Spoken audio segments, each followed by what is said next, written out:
Boa tarde, gente. Eu vou fazer aqui um corinho para vocês, tá? De uma música que a gente gosta muito, que diz assim, ó.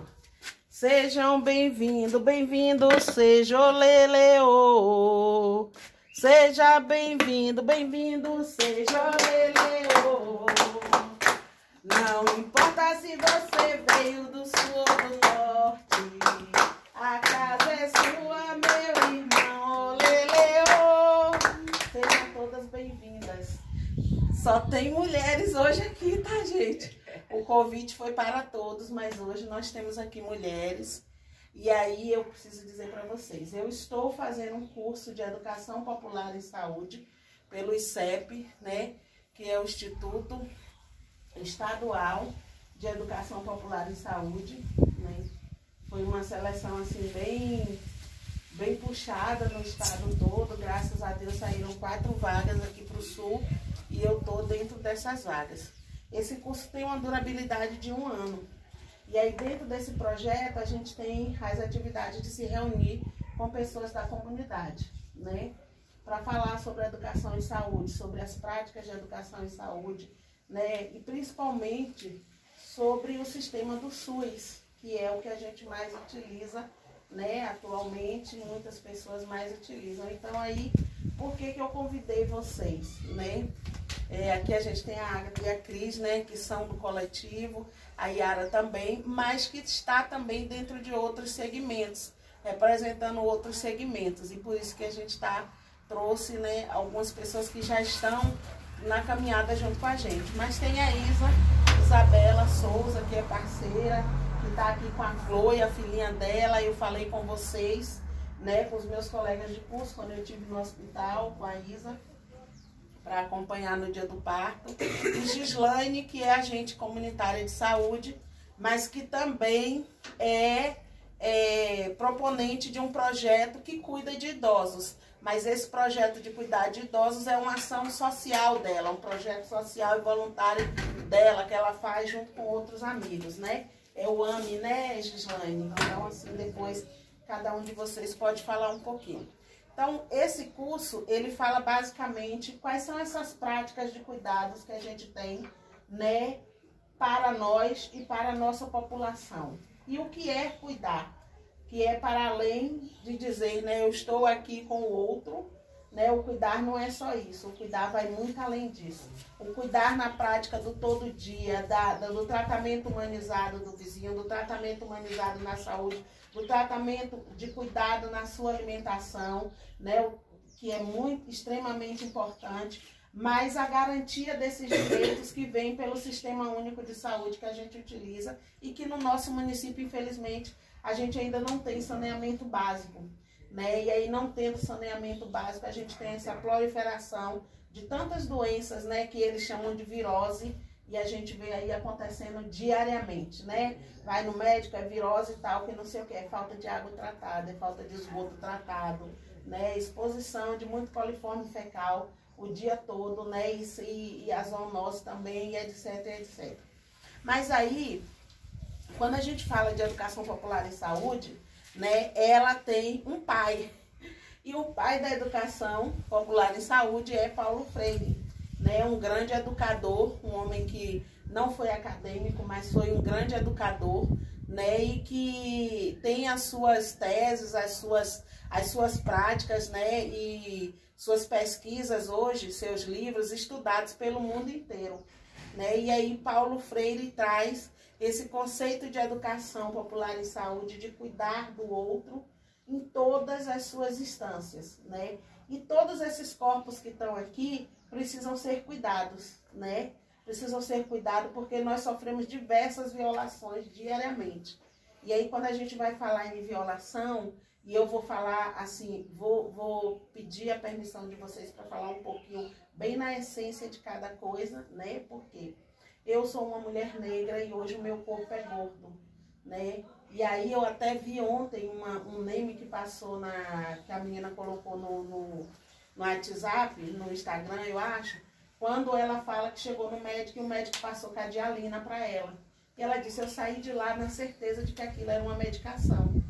E aí, quando ela ficou insistindo com ele, né? Mas onde que eu acho esse remédio? Ele disse, numa casa de material de construção. Aí, numa casa de material de construção, sim. Você compra 7 cadeados. Um para sua boca, um para o armário, um para a cozinha, um para não sei aonde, não sei aonde, não sei aonde. Né? E a gordura não é porque a gente quer. Oi, minha vizinha Grace. E a gordura não é. Ao contrário de que muita gente pensa, não é porque a gente quer. Depois que está gorda, é difícil de emagrecer. E aí você tem que fazer uma série de restrições. Nem sempre é fácil. Eu mesmo sou uma pessoa que eu entro num processo de dieta uma semana, 15 dias, e aí começa aquelas dores de cabeça, começa não sei o quê, começa o desânimo, e com a inflação que está hoje, fazer dieta tá mais puxado. E aí não dá para uma família, e eu imagino, né? Eu, graças a Deus, hoje teria até condições de seguir uma dieta à risca. Mas uma família onde tem 6, 7 pessoas, né? Ontem eu estava no banco, na Caixa Econômica Federal, entrou uma senhora bem obesa, e ela era uma mulher obesa, mas com um bumbum muito grande, muito grande. A gordura dela se concentrou muito assim.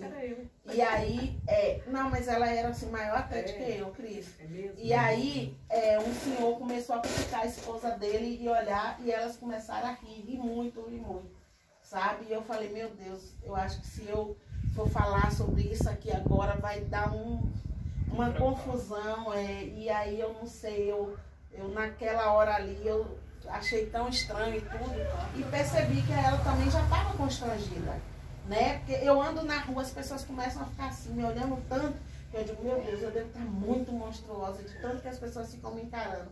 E aí imagine essa senhora, como não é constrangedor para ela estar passando nos lugares. E nós tivemos uma mulher negra na história do Brasil, que ela foi motivo de demonstração durante muitos anos, porque ela tinha as nádegas bem grandes, e eles usavam ela, né, como um objeto de demonstração das nádegas grandes, e sexualizava também, e mais uma série de coisas. Então, aí eu vou começar por mim, falando, né, dessas dores que nos atravessam em relação a esse atendimento desumanizado, que é isso que a gente está falando, desse cuidado. Eu preciso ter esse cuidado para comigo, mas o outro também pode ter, além do cuidado, o respeito também, né? E aí eu acompanhei a Isabela, né? E aqui são caminhos que se cruzam, né?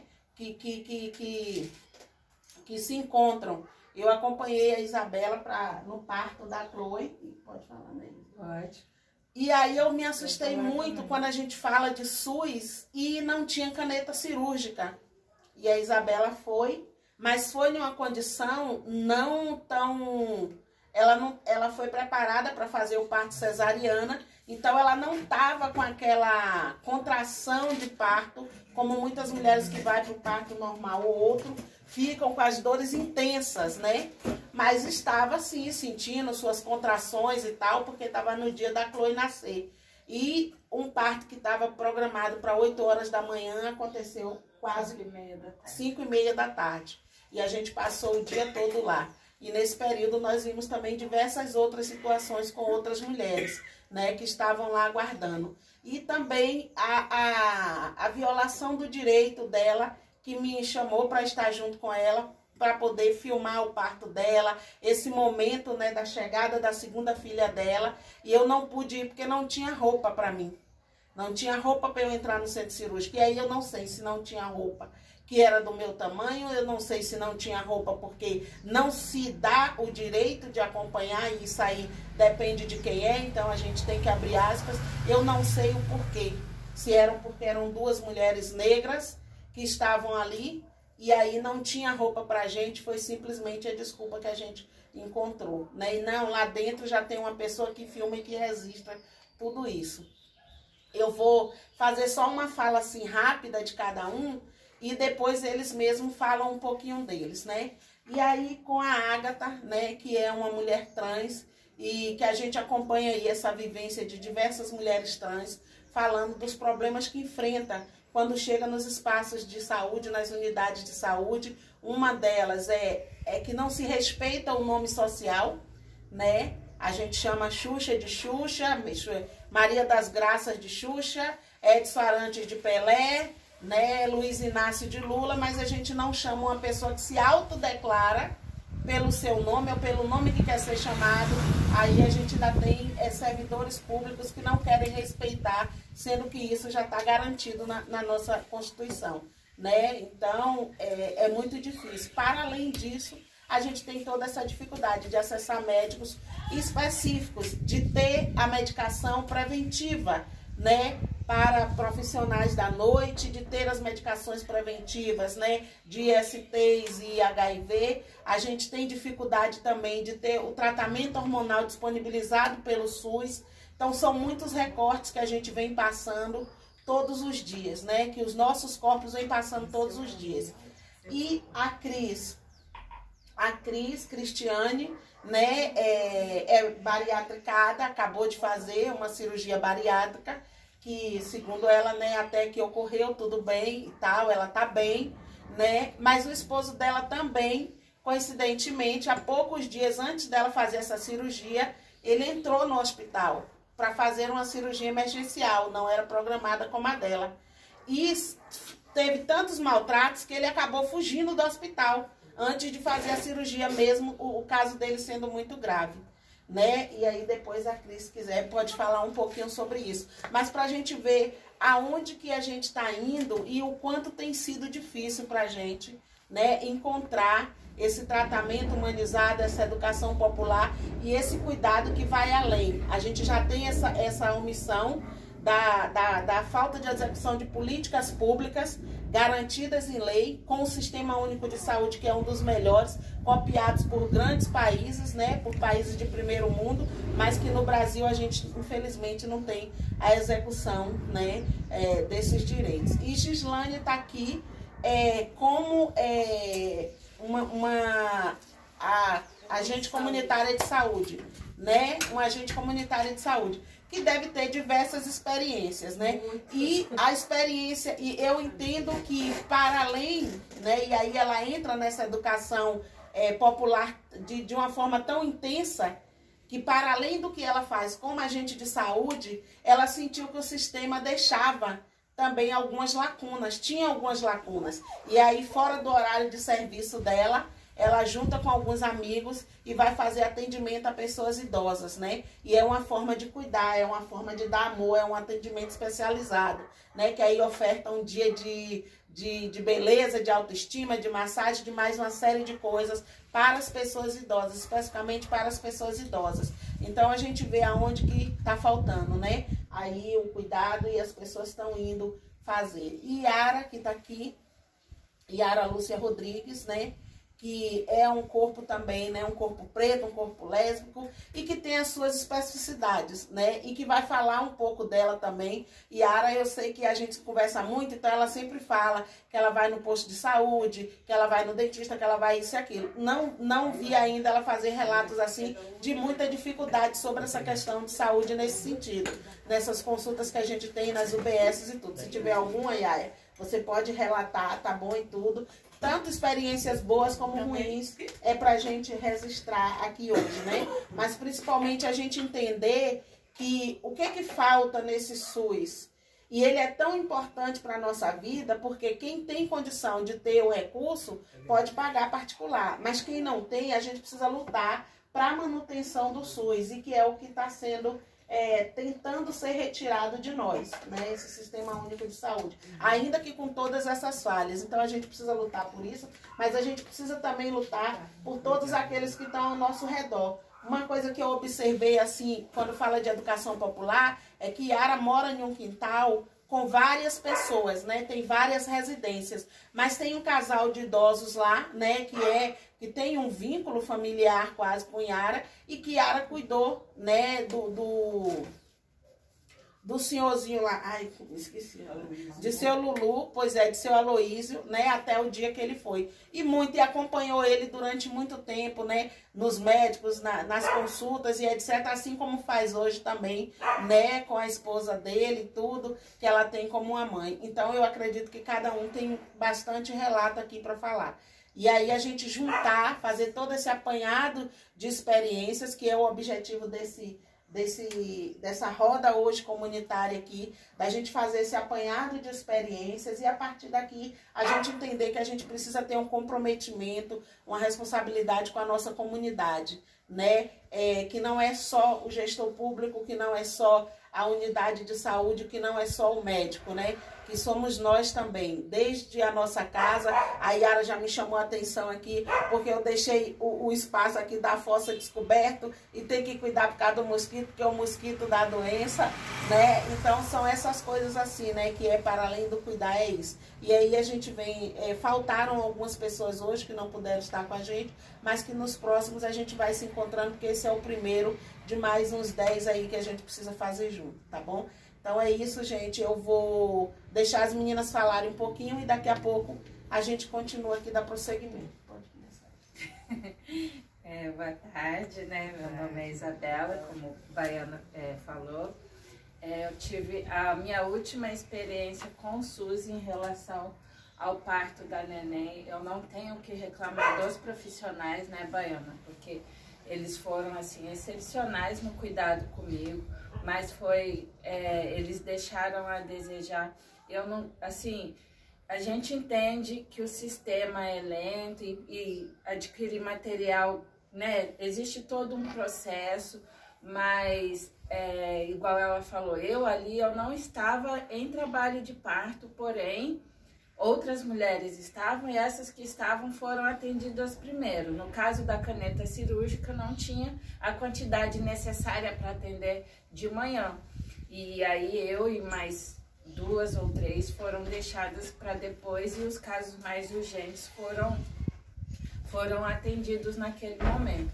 Mas o que me deixou indignada ali no atendimento, em relação ao atendimento, porque junta tudo, né? Não é só ser bem tratada, um ótimo médico, um bom enfermeiro, não. É um conjunto de coisas que fazem aquilo se tornar completo. É que eu tive um direito violado, porque vem no nosso cartão da gestante, né? Inclusive o que é fornecido pelo SUS, que é direito da parturiente ter no pré, durante e no pós-parto um acompanhante. Independente de quem seja, a gente precisa de um acompanhante.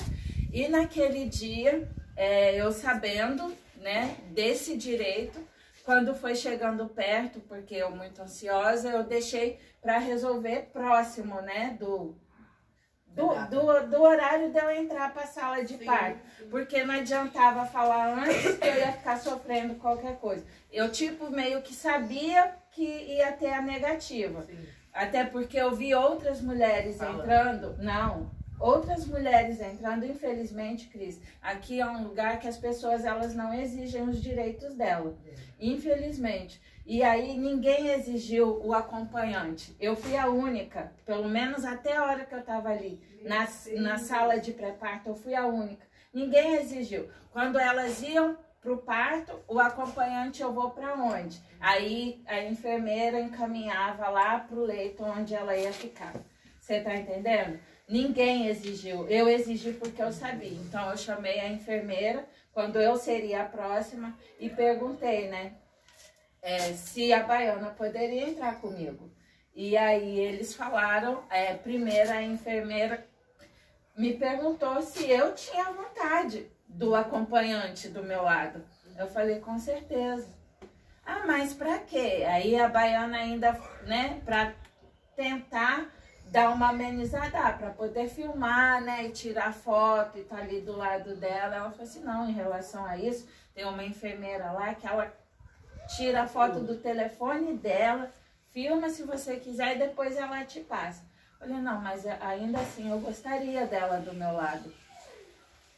Né? Por questão de segurança, a mulher grávida, não, sim, mais acolhida, não, e a mulher grávida, ela é muito sensível nos últimos momentos. Isso eu falo porque eu pensei que era bobeira minha, eu era inexperiente na época de Dandara, e não, agora na gravidez da Chloe foi a mesma coisa.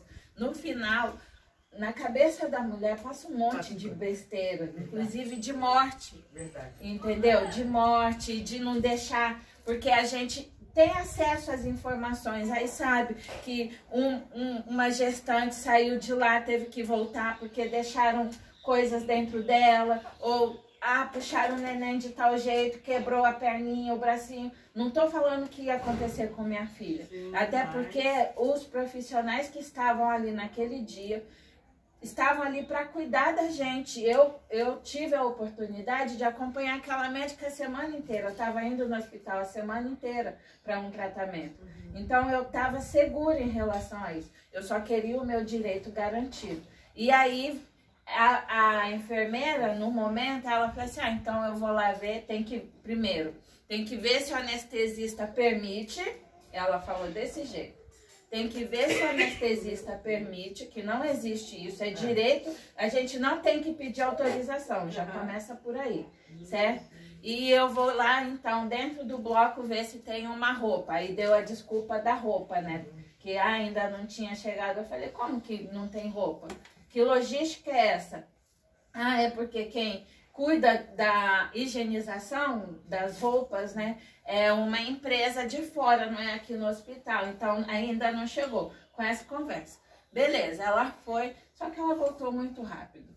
Eu desconfio que ela não foi lá dentro, a fim de evitar atrito mesmo com os colegas, com o médico, de empeitar, porque não é todo mundo, ainda mais aqui que a gente sabe que o emprego é político, né? Então, se você contrariar alguma coisinha, alguma vontade, já era, né? Aí ela chegou, ela não foi mal educada em momento algum, entendeu? Mas ela virou e falou, infelizmente não vai dar para entrar por falta de roupa e isso e aquilo. Eu não me satisfiz, mas eu também não fiz barraco, não chamei polícia nem nada. Eu tava indo para dentro de uma sala cirúrgica e aí eu ia estar na mão, né?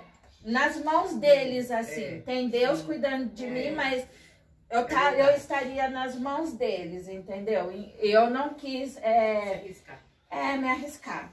Mas depois eu até conversei com Cassiane lá dentro do bloco mesmo. E eu conversei, porque não é certo. Não é certo. Só que infelizmente aqui ainda acontece isso. Porque as pessoas não sabem direito. Não, às vezes sabe, porque aquele cartão do SUS todo mundo recebe e tá escrito tudinho pra gente. Ali eles passam as informações que a gente, enquanto gestante, precisa, desde o tratamento, direito, dever, plano de parto, tudo. Você tá entendendo? O negócio é que as pessoas, elas não exigem. Entendeu? E aí deixa muitíssimo a desejar.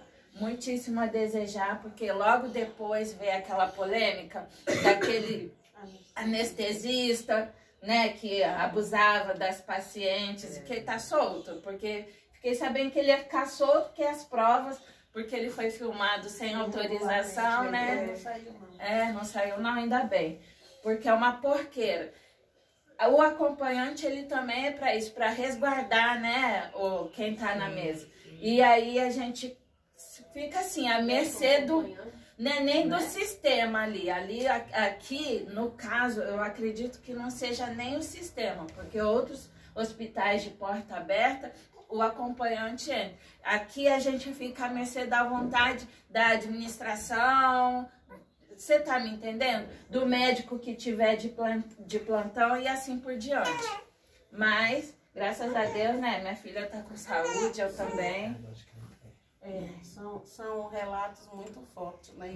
E quando a gente pensa, né? Depois a gente vai fazer o encaminhamento disso, mas quando a gente pensa, né, nessa questão que a Isa coloca, infelizmente, a má vontade também de quem está, né? São as estratégias, são veladamente um racismo estrutural, um preconceito, né? Porque não foi só aqui.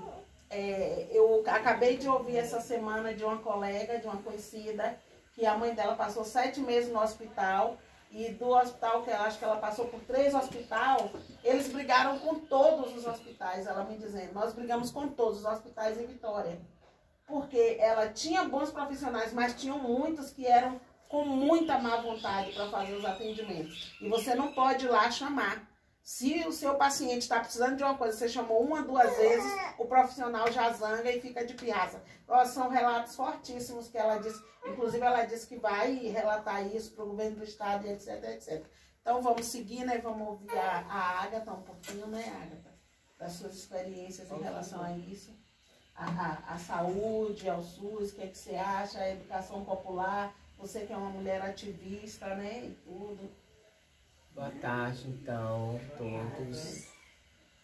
Bem, em relação à educação da saúde popular, no caso, é basicamente o que a Baiana falou, assim, eu enquanto uma mulher trans mesmo, é a falta de formação daquele servidor ali para estar atendendo, respeitando o nome social. Se eu chego lá, numa fila, né, do postinho, na recepção, com meu documento, sem falar da forma física, né? Porque que já fala por si, né? Que isso aqui já fala por si. Chega lá e não é respeitado, com certeza uma violação, além de uma violação, preconceito, falta de formação daquela pessoa que está ali, falta de consentimento. E para além disso, já aconteceu comigo várias vezes, isso. Ultimamente nem tanto, mas já aconteceu várias vezes comigo e de jeitos assim que constranger mesmo, literalmente constranger. Eu vou citar de uma das vezes. Uma vez foi na unidade lá em Cachoeiro, não vou falar o nome do lugar, né? Que é antiético. Mas no pronto-socorro mesmo, no pronto-socorro não, até o hospital mesmo. Aí eu chego na recepcionista. Obviamente ela já me visualizou, porque é uma coisa de visão, de contato, de olhar. Viu que se tratava de uma pessoa trans. Ela sim contou, por incrível que pareça, com toda a educação e toda a gentileza. Ela viu meu documento, ainda estava meu nome de batismo. Aí falou assim, não, mas o seu nome social. Aí ela foi e colocou Ágata de Almeida Santos, meu nome social, na ficha, pôs o meu de batismo, né, por causa do documento, que tem esse protocolo todo, até aí tudo bem, mas ela deixou em cima, escrito de vermelho, bem destacado naquela ficha, e o meu de batismo embaixo, bem discretinho, por causa da documentação, e passou para diante. E como tem hospital, tem aquela, você vai para lá e vem para cá, aquela triagem toda que eles fazem, chama outro, aí ali meu pedido foi para lá. A pessoa que veio de lá de trás, porque o hospital, assim, você tá na recepção, chega, grita, Yara, Fulano, Cris, assim pra todo mundo, né? Naquela recepção, todo mundo vai entrar, né? Todo mundo sentado. A pessoa pegou meu papel, viu lá de todo tamanho escrito em vermelho, isso, eu gosto de refrisar isso, porque não foi um erro. A pessoa ali que fez isso, ela fez com a intenção de me constranger. Porque às vezes pode até se pensar, não, ele confundiu. Não confundiu, porque não tinha como. Estava escrito grande, destacado e de uma cor vermelha. Fora dos padrões de preenchimento, de prontuário. Então, era para a pessoa se ligar ali. Então, isso é falta de formação e preconceito também dessa pessoa. E você? Eu fiquei toda constrangida na hora, mas não deixei de falar. Peguei aqui e falei, você não tá vendo isso aqui, não? A pessoa se fingiu, mas não tinha como mais fazer. A constrangida era eu. Quem sofreu é que... Eu não queria sofrer mais ainda. O funcionário em exercício, se o usuário falta o respeito a alguma coisa, eles chamam polícia, isso aí, tá desacatando. Mas o funcionário em exercício, ele pode desacatar o usuário, desrespeitar. É um desacato. Eles têm que olhar muito bem essa lei aí, porque essa lei, às vezes, né, a gente é mais prejudicado que os funcionários, sabe? Porque quando tá lá dentro, a gente passa constrangimento, igual a Agatha passou, e não pode falar nada, não pode reagir, não pode ter os nossos direitos, né? Aí é isso, mas nem é sempre, tem algumas unidades que eu não posso também ficar só taxando aqueles profissionais que estão ali na frente do hospital, porque eu sou o maior fã de quem está nessa área de frente, tenho o maior amor por quem faz enfermagem, pros meus médicos, porque lidar com o ser humano nessa situação, porque ninguém vai para o hospital como vai para um shopping, para um restaurante, as pessoas que estão ali porque não estão bem, estão se sentindo dores, são pessoas, o psicológico não está bem, está abalado, então são lugares de muito sofrimento. Então eu tenho esse respaldozinho assim, não são todos, vai acontecer alguma. Outra coisa, já que eu estou no meu lugar de fala, eu acho que eu também quero dizer também, enquanto a mulher trans, mas eu também quero falar do homem trans, porque é muito mais constrangedor, para uma mulher trans, mas é muito mais para um homem trans, porque os constrangimentos ao ir ao ginecologista é muito constrangedor para uma mulher trans. Eu já acompanhei vários relatos dessas mulheres no conselho, enfim, nas pautas, e é muito constrangedor. É desumanizado esses homens trans. Por mais que eles são na figura masculina, no caso, eles têm os seus órgãos genitais ali feminino, sabe? Então, tem muito preconceito com isso também. E isso é até mais grave que até por parte das mulheres cis também. Naquele espaço ali do ginecologista, essas coisas assim, é um complexo, isso é muito complexo ainda. Então precisa ser quebrado vários tabus. É isso. São relatos, né, como vocês estão vendo, muito fortes mesmo, né, porque a gente pensa, mas a gente não sabe como se sente um homem trans tendo que ir num ginecologista sendo um corpo masculino, né? Meu Deus, é luta para mais de século aí, viu? Então, Cris, pode ficar à vontade. Boa tarde a todas. Meu nome é Cristiana, né? Sou coletiviana do Coletivo FEB, faço parte do coletivo. Então, vamos lá. Olha, a vida pelo SUS, a gente precisa muito do SUS todos os dias. Mas quando eu chegava no SUS, por ser uma pessoa muito obesa, né? Que eu desde mais nova sempre fui gordinha. Aí, quando chegou numa fase de 17, 18 anos, eu engordei mais e cheguei na fase de obesidade, né? Tive meus filhos e depois que eu tive meus filhos, eu engordei demais. E todo lugar que eu ia, eu era discriminada por ser gorda. Entrar dentro de um ônibus, todo mundo me discriminava, né? Porque tinha que me dar lugar, que nem eu não podia ir em pé. Então, se eu chegasse no hospital SUS, né, eles olhavam para mim parecendo que eu era uma monstra, né, que eu tava ali, mas ocupando mais lugares, né, porque uma cadeira só não daria, né. Então, era muito sofrimento para mim, foi uma fase de muito sofrimento, a fase que eu mais sofri quando os meus filhos me pediram para emagrecer, porque eles estavam tendo bullying na escola. E quando começou esse bullying, eu não sabia o que era o bullying. E perguntava para eles, por que, meu filho, que você quer que a mamãe emagrece? Por que? Não, mãe, por favor, mãe, emagrece, mãe, perde peso, mãe. E aquela assim, a dor deles era tão grande, que eu olhava assim e falava, meu Deus, o que está acontecendo com esse menino? Aí eu tentava resistir, né, explicando para ele, né, que não era fácil emagrecer e tal. Mas aí eles foram crescendo também e pararam, né, com essa perturbação que eles tinham, né? Que era por causa do bullying também, porque pessoa negra, né, filho de mãe negra, ele também era negro. Então, incluía várias coisas, preconceito, racismo, né? Tudo dentro disso aí. Mas aí, depois, eu comecei a me sentir mal, porque eu era muito obesa, sabe? Nada de mim estava bonito, eu detestava tirar foto. Quando a pessoa, você tem um rosto lindo, tira foto, e eu não gostava de tirar foto, né? E justamente por ser gorda. Até que eu vim para o Espírito Santo, me falaram, né, do SUS, né, que em Cachoeiro, que teria um tratamento para a obesidade, que é a bariátrica, né? E eu comecei a pesquisar sobre essa bariátrica, fui me informar mais e comecei a ir no tratamento. Aí, antes de ir no tratamento, eu fui em vários médicos e os médicos falaram comigo: você está muito obesa, isso é para você ter um infarto, é da noite para o dia, você pode ter um infarto qualquer hora. E realmente eu tive um AVC, né? Graças a Deus não deixou sequela. Então falou que corria mais risco de eu não fazendo do que fazendo a bariátrica. Aí eu fui para o tratamento bariátrico, muito bem recebida, né? Pelo doutor lá de Cachoeiro.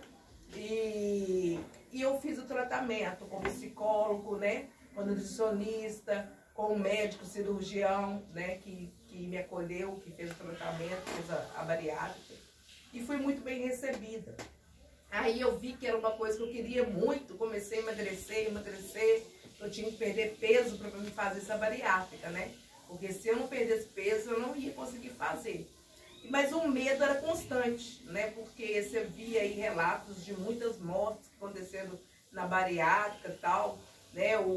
Como que o profissional, né, agiria com a paciente, estava agindo com o paciente. Então, fiquei muito, assim, indecisa. Até eu ver 5 vezes, né, cada processo, porque aquela palestra online, né, porque ele estava com a Covid, não teve palestra presencial. Então, eu fui para a palestra online, assisti umas 5, 6 vezes para me entender, para me ver se realmente era isso que eu queria. E consegui fazer a palestra, a médica me deu a liberação, porque eu estava bem, eu já tinha emagrecido 20 quilos, né, no decorrer desse tratamento, e fui fazer a bariátrica. Então eu fui muito bem recebida, né, pelo SUS.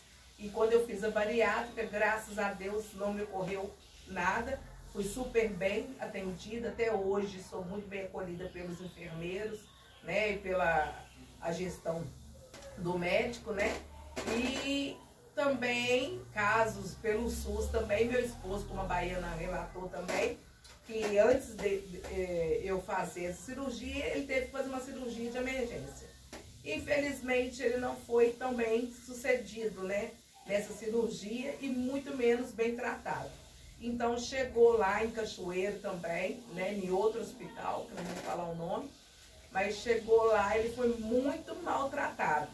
Eu, quando cheguei com ele, já do primeiro momento, a recepcionista já me embargou, né? Porque eu era uma mulher mais velha e era casada com ele, que era mais novo. Então, o preconceito constante já foi aí. Já me senti, mas eu mostrei para ela que eu não teria esse respaldo mais, porque é uma coisa que a gente, entre eu e ele, estava muito bem sucedido. Então, ele, para fazer a ficha, né, dele, demorei 1h30 e com ele na maca e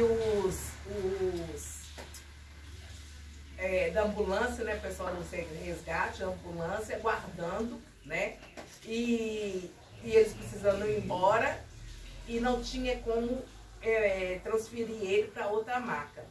Então tiveram que aguardar, mesmo tendo outro chamado, né, para outras pessoas, correr outras pessoas, eles não puderam sair dali com ele.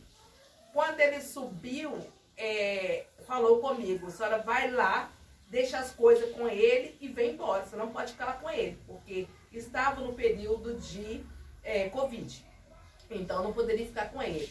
Mas a partir do momento que eu fui embora, desde quando eu cheguei em casa, até os dias que ele ficou lá, ele me ligava constantemente, porque não dava remédio para dor, ele estava sentindo muita dor, porque ele estava com o intestino colado, né? Não sei profissionalmente como se fala essa tese do intestino colado, mas o que estava acontecendo era isso. Então, ele não estava alimentando, que tudo que ele alimentava, ele voltava, né? Então, ele sentiu muita dor e ele não era medicado. e colocaram ele debaixo de um ar-condicionado e ele tem problema respiratório. Aí piorou mais a situação, porque agravou a crise da bronquite também. Aí os profissionais, os enfermeiros, toda hora que ele ia pedir, dá um remédio, né, por favor, porque ele é muito educado, quem conhece sabe, ele não tinha remédio, não tinha como dar ele remédio, não deram ele e deixaram ele no corredor por 3 dias. Então, assim, era muita gente que estava lá dormindo no corredor, no chão, em maca, sabe? E, assim, eram esquecidos, porque tinha muita gente para ser atendida. Então, como o caso deles, eles não acharam que era tão grave, foi deixando ele, empurrando ele mais pro fundo, só pro fundo, né, do hospital. E aí, ele foi e me ligou, eu vou fugir desse hospital. Eu falei, pelo amor de Deus, não foge não, porque como que vai ser o único hospital do município que recebe pessoas para fazer cirurgia? Era em Cachoeiro, não tinha outro lugar. A gente sem condições financeiras para pagar um plano de saúde. Que ele até tem um plano de saúde, mas esse plano não existe aqui no município, né? Então, foi muito assim, sofredor pra gente. Nessa hora, eu até desisti de fazer a minha bariátrica, né? Porque ele, quando foi operar, ele estava com 10 dias antes de mim. Então, para fazer essa bariátrica. E eu falei assim, não, vou ter que olhar ele, larguei tudo para olhar ele, até fazer a cirurgia. Quando fez a cirurgia, ele saiu, né? Foi para casa, muito bem. Acho que uma semana depois começou o inchaço na barriga. A gente pensou que era gases. Mas como eu já tinha relatos, né? Pessoas próximas a mim que já tinha acontecido, eu falei com ele, isso aqui é uma hérnia. Aí ele, não, é porque minha barriga está inchada e não é hérnia. Aí deixei passar. Passou mais uns 2 meses, quando eu descobrimos de novo uma hérnia incisional, no mesmo lugar que ele fez a cirurgia. Então, ele vai ter que fazer esse processo novamente, porque por erros médicos, era para ter colocado uma tela dentro dele, dentro do intestino, para poder essa tela não deixar os órgãos ir para frente, né? E ele ficar mais respaldado dessa cirurgia, né? Mas quando é uma cirurgia abdominal, corre esses tipos de risco. Então ele vai ter que fazer essa cirurgia novamente. Então tá com uma hérnia, né? Agora a gente dando o segmento, né, para ele poder se internar, para poder fazer cirurgia de novo. Então já fico com o pé atrás, porque só esse hospital, né, que recebeu ele, e a gente teve que fazer um boletim de ocorrência pelos maus tratos. Agora eu fico com medo, como que eu vou deixar ele no mesmo hospital e ainda estamos em Covid, né, com o processo de Covid. Então, ninguém vai poder ficar no hospital com ele novamente, né, por causa do Covid ainda que está, né, no município, no mundo todo. Bem delicado, né? Uma situação de muita reflexão, né? Mas vamos ouvir Gislânia, né? Pra gente ir seguindo para dar um encaminhamento, que já está escurecendo. Boa tarde, gente. Não dá nem para te ver. Tem problema não, melhor ainda. Tem que botar o computador. Porque o USB só liga no computador. Vai, mas aqui tem que fazer ou mais cedo ou então... É o USB só liga no computador. Não pode fazer mais. Ligando ali. Ligou. Tarde. Deixa eu desembolar aqui.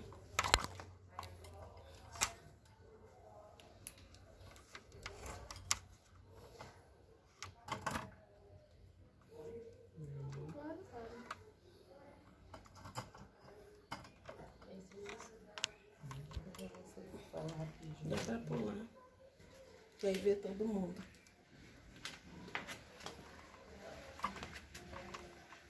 Isso.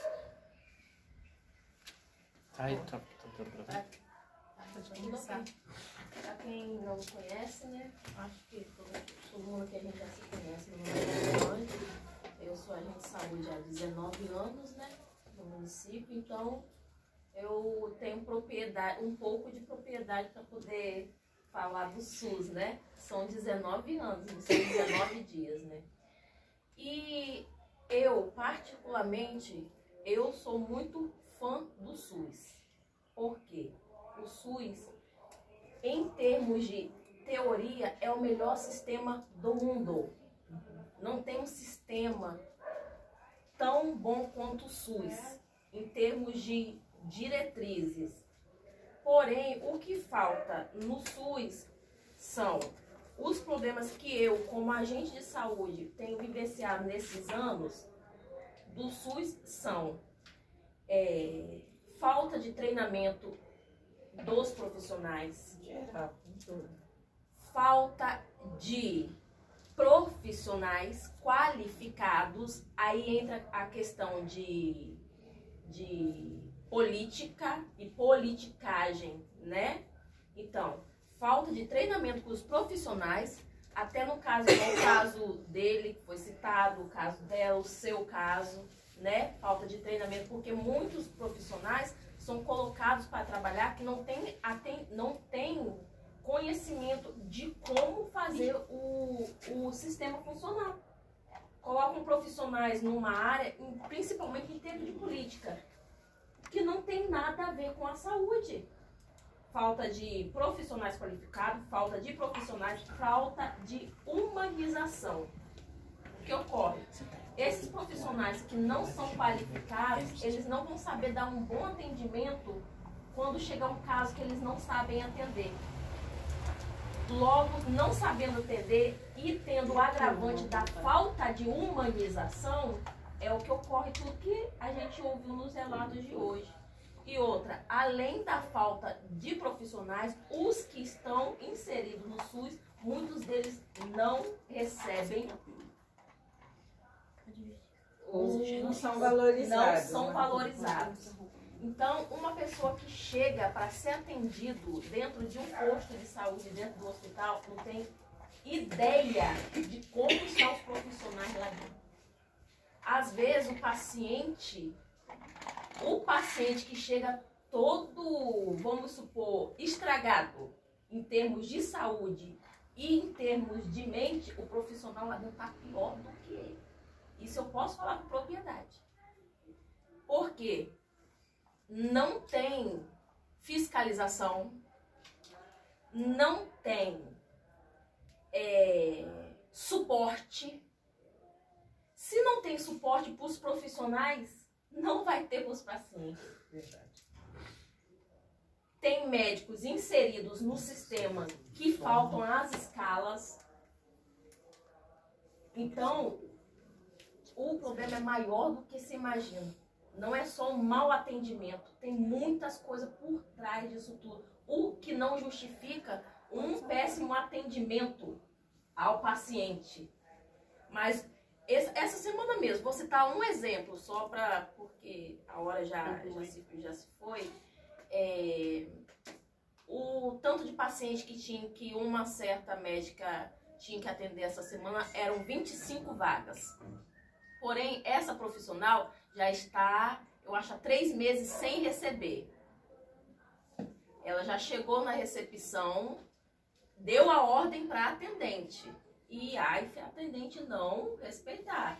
Só vou atender se tem quantas pessoas aí? 17. Não coloca mais nenhum. Porque eu estou há 3 meses sem receber. Entrou. Eu fico pensando, coitado desse paciente que vai entrar dentro dessa sala para ser atendido.